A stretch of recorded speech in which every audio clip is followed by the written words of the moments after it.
Сегодня под прицелом газовиков жители нового микрорайона на улице Зязикова. Здесь их более 50. Многие подключены к газовым сетям незаконно, соответственно, не имеют договорных соглашений. По первому дому уже нарушение. Владелец на стук в дверь никак не отреагировал, а сотрудники межрегиона «Газназрань» церемониться не стали, просто отрезали его от сетей.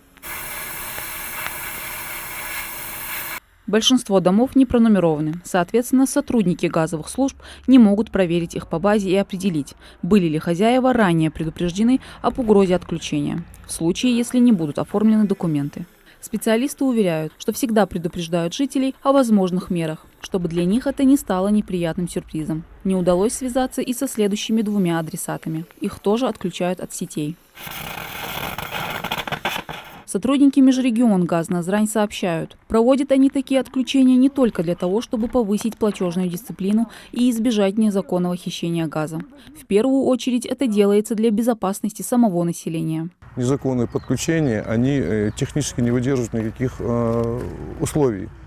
Соответственно, у нас есть печальные опыты, когда незаконно подключенные домовладения были утечки газа, и, к сожалению, там пострадали люди.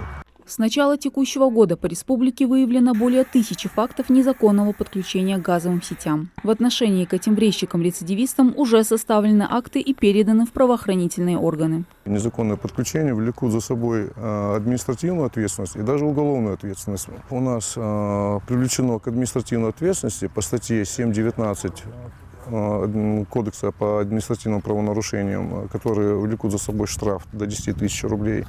И также у нас за повторные подключения, к сожалению, есть уголовные дела, которые там уже предусмотрены Уголовным кодексом, есть наказание, которое несут люди.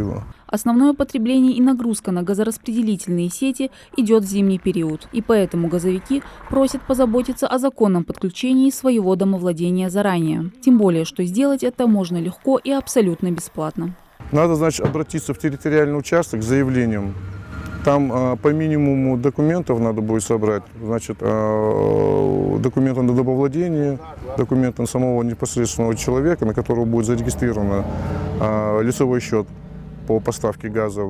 И, в принципе, вот это и есть. Документов там немного. Надо обращаться в территориальный участок своего района, где проживаете.